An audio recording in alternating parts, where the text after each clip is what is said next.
everyone, welcome back to the Across the Park podcast. It's that time of the week again where we do the opposition preview.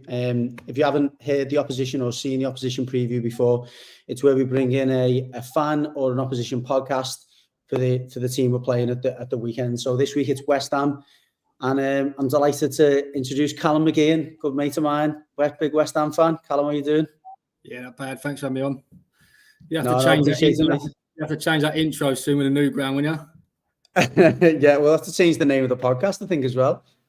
A bit of a running joke that at the moment across the city or something. So just a bit of context for you as well. I haven't told you this. The reason it was originally called Across the Park podcast, it used to be 3 Reds and 3 Blues. So it used to be like a mixed podcast, Everton and Liverpool. But the Reds ended up just getting a bit inconsistent, should we say? So we ended up just taking over it. Polite way of saying it, yeah. Yeah, that's a polite way of saying it. We just got sick of them fucking winning trophies and us being rubbish. So anyway, we are where we are. But yeah, that's an interesting what we're going to do when we move to the new stadium. But yeah, anyway, onto Masters of Hands. Appreciate you coming on. Just going to start by saying, obviously, last season was momentous for you, winning the Europa Conference League and European trophy, which is something that we haven't had for a long time, and it's a massive achievement for the club. I'm not going to go back into that because we're in a new season, and I'm sure you were wanting to kick on this season. Would you say this season? I mean, look, you did a better competition in the shape of the Europa League, and you've done really well so far. I'm looking at the league, and obviously the league, you're in a decent position in the league as well. That doesn't seem to be reflected in how the fans feel about the current situation. Is that fair to say? Yeah, it's a bit of a mixed bag, to be honest. For me, I think our fans need a bit of a reality check. The fans that want Moyes out, the fans that are not happy this season with West Ham. We're not a massive top 4 club. We've never been that. And we won our first trophy in over 45 years last year. We're in knockout rounds again of Europe this year. I think it's sort of a case of careful what you wish for. Yeah. With Moyes, especially. But, yeah. Go on, carry on. Yeah, just a bit of a reality check. The football isn't great. Listen, you go there and it isn't great, but Moyes has got his certain ways of playing, and he's come in and we're not relegation contenders anymore. 3 years on the bounce in Europe, semi-final Europa League, win it last year, again, knockout rounds this year. I mean, I don't know what more he can actually do other than get into Champions League or, I don't know. I get the football sometimes is not great. It's a bit sort of like counter-attack and then sit back. If you're going 1-0 up, 2-0 up, there's chance of scoring. Monday night was that Brentford, you're 2-0 up and you're feeling it's coming. So I think you change that, but yeah, it's a case of careful what you wish for, because if he goes, someone's coming in, whoever's coming in has got to start from scratch. So they've got to... Yeah, that's it. We've been there as well, yeah. What from when he left you boys, like it's not straightforward. He brings that stability to the club. That's it. What is the split like? Because we've every club and every fan base has got different different opinions, haven't they, and whatever. And there's always a bit of a split. What is that split generally at the moment in terms of? Do you think in terms of fans wanting him in and fans wanting him out? At the moment, I think more fans want him out than in. At the moment, but again, every fans, the clubs, the fan base are fickle. You win a game and you're great, you stay in. You win in Europa, stay in. You lose one or two pounds, it's like, So I'd say more out than in at the moment. Yeah, fair enough. And I mean, that's the impression I get, and that's only from obviously listening to phone-ins and talk sports and probably just scanning through Twitter. But it's refreshing actually to talk to a West Ham fan who's got that opinion. I mean, I definitely, with the benefit of hindsight, know what it's like to lose, and not just a David Moyes, a manager like David Moyes who brings stability. You know what you're going to get. He kind of gradually keeps the team moving forward. I do also get the frustration when you feel as though you're on the cusp of something and then you just seem to fall back a little bit because he maybe hasn't been ambitious enough with the way he's... Certainly when you play the top teams away from home, this was the case with Moyes, and I know you got a great result at Arsenal early in the season, but generally when we used to play teams away from home, it was just like we might as well just pack up and leave, because If we go 1-0 down, it's over. You know you're not coming back from it. I think that's a big frustration. You do. It's bang on. It's still the same now. You're going away to these places and you're not really having a go.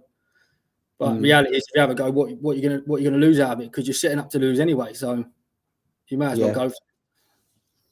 Yeah. So anyway, onto the game at the weekend. I'm looking at the table beforehand, because you're in that situation where you're very comfortable in mid-table, no dramas, as you say, of getting dragged into a relegation scrap, but you've still got a bit to go to try and break through and get back amongst the European places, haven't you? What are you hoping for? You know, not just the weekend, but is there still an expectation to? I would take 8th right now. Like really, 8th being in knockouts of Europa League, again, it's a great season, West Ham. Like, you're not down the bottom, you're not really looking over your shoulders, just looking above. That's where you should be. And West Ham are a similar club to Everton, got a great fan base. Just shouldn't be punching above the levels that we're at. I mean, it might change for you boys when you go to the new stadium, but again, we've gone to the new stadium. No one likes it. So again, it's careful what you wish for. But I'll take 8th now. And obviously, I see the other day Liverpool winning. Obviously, your boys across the park winning on Sunday. That means Europe goes down to 7th again. So that's probably the aim that you've got to look at and go, right, get into 7th and try and nick Europa Conference again at the very minimum. No, it's a good shout. Actually, I mean, you're pretty much there at the moment, aren't you? Hughes and Brighton there, but I think the difference between Hughes and Brighton, you'd like to think that Hughes have probably got the hang of balancing Europe with league, whereas Brighton have struggled with that early in the season. They picked up a little bit in recent weeks, but when they were playing in Europe, they were really struggling to pick up results in the league. That was the worry when we first went in it, sort of 3 seasons ago. But we've not really built our squad bigger than when we went in it first sort of time around. So it's just sort of lucky we've not had big injuries or mass amounts of injuries, because the squad's not massive. So it's again, like looking at that, and you're 8th in the league in knockout stages with a sort of medium-sized squad. And glad you brought that up, because he had this problem at Everton, Moyes, where he was given money and he maybe didn't spend it as well as he could. Obviously, in your case, you've got a director of football, haven't you? The German guy. Yeah. I assume the guy, he's making the signings, isn't he? So where does the blame lie there? Because you still haven't really replaced Antonio, have you? You've tried with Schumacher and we should have replaced Antonio. That year we got into the semi-finals of the Europa League. In that January, we should have bought a striker then. Because then Antonio, I think, when he got injured that season as well. But we didn't replace him then, and he's still sort of holding on to it now. I know he's moved Bowen inside now, but again, for me, Bowen's still not a striker. I know he scored that trick on Monday night, and he's got 17 goals in the Prem, I think it is, this season, but he's still not a striker for me. Doesn't lead the line, does he? No, he's not the way that Moyes sort of wants to play that. And we're caught at the moment. We're not really playing counter-attacking football. We're not really doing much. Sort of our identity is not really there. So you're not really pumping it because you've got Bowen, but at the same time, we're not counter when we had Antonio. So the striker is what we're missing. But West Ham's record of buying strikers is mental. I think if you go through the list, there's 30+ strikers and there's probably about 12 goals between them. Even like the likes of Sebastian Haller, didn't he? He come in and obviously he's left and done well since he left. He goes off and scores goals. I was saying that he must have had his card marked on Schumacher, because I see Atlanta, what they want him out now as well. Oh, yeah. So some of them get right, some are just, Haller would have liked to kept hold of, because he was looking like he had a bit of batting. But if you're not running hard, again, it's probably not even Moyes himself. If you're not running hard for West Ham, the fans are going to be on you. Yeah, it's a good point. We're the same, He's not a striker that's going to be running in behind and working hard. He needs ball to feet or in the air. So the moment you're not working hard, especially over West Ham, it's like similar to Everton, you're getting it. Yeah, that's it, and that's where I've got a bit of sympathy for Moyes as well, because you look at the players that have been brought in, and some top players, by the way, but even like the likes of Ben Rama, they're not Moyes signings, and you're thinking, where good player that he is, where's he going to fit in? Where's he going to play? What's the point in it? That's what's done. I feel like he's been hung out to dry a little bit with some of the signings. Massively. The thing is, I don't know. I think it's a bit of a split who does the signings, whether it's the director of football and Moyes. I think there's a bit of both going on there. But like I said, some of the signings coming in are definitely not Moyes players. And Ben Rama, when he was at Brentford playing in the 10 sort of a free role, he was unreal. Listen, at times he was class. But this season, they're looking, and he's obviously shipped out on loan to Leon. He's obviously going to go permanent, but he could be a special player on the day. But because he's not going to run hard and work back and do that side of it, Moyes, I don't think wants him. So you've got to be. And it's like that's it. And you've got him, but you've also got Paquetá, and you can't play both of them in the 10, can you? And Paquetá's a special player. He's unreal. He's unreal. Probably one of the best West Ham players we've had, and I think he's got more in him as well. Obviously, when he came, he started slowly, and everyone's like, this player's sort of saying, but then he's picked up, and you see it when he got injured. I think Monday night was the first Prem game we won, or first game we won in 2024. It's no coincidence he's back in the side, and he didn't play amazingly, but he just makes things tick. He makes things happen. Yeah, definitely. So on that note, obviously looking towards the weekend, you've got Paquetá back, as you just said. Jared Bowen's just got a hat-trick on Monday. It was certainly seemed to me like it's a result that have lifted the spirits. I think going into the game, there was, I was almost sitting watching it cringing, thinking, are these going to boo Moyes the whole night? Is it going to be Moyes out? But when you get a goal that early, and you get the fans behind you, and that's it, isn't it? Like you say, fans are fickle. You scored really early, and the place was bouncing then. Proper, but still, the thing as well with the ground is still not Upton Park. As much as you've got 60,000 fans in there, you're never going to replicate what we had at Upton Park, because it's similar to Goodison Park, as you know, it's closer to the pitch, it's tight. Teams don't want to go there. The same with the weekend. West Ham are going to know that the boys have played at Everton before, who are starting a team, they're going to know it's going to be a game, simply because the fans are going to be on them from the off. Yeah. So what are you expecting at the weekend then? What's in terms of changes, personnel? Is it going to be as it was Monday? I think so. For me, though, Zuma looks like he's done. I don't think you can play him anymore. His knees are both like double the size they should be. He looks like he's struggling to get around the pitch. Still, obviously, he's doing bits in the Prem, but But maybe change him. Obviously, Calvert-Lewin. I see a stat the other day, and it's going to happen. He ain't scored since he played against us last time, so he's bound to score Saturday. You know what, mate? Honestly, I've not seen a striker in a long time who just looks like he's about to burst because he's just desperate for a goal, and he's actually not playing. He's not playing that badly. And usually a bit like us, whenever a player comes along who hasn't scored for 10, 15 games, it's coming. I might put a bet on it to be fair. But I wouldn't change too much. I don't think you can. For me, if I'm a gaff, I'm not changing a winning team too much unless it's sort of an injury or a big sort of tactical switch. But we don't really do well up at Goodison Park. It's always a struggle up there. I think we won one a couple of times in the last sort of 10 years there. Games beforehand, you just sort of write off because it was always a tough place.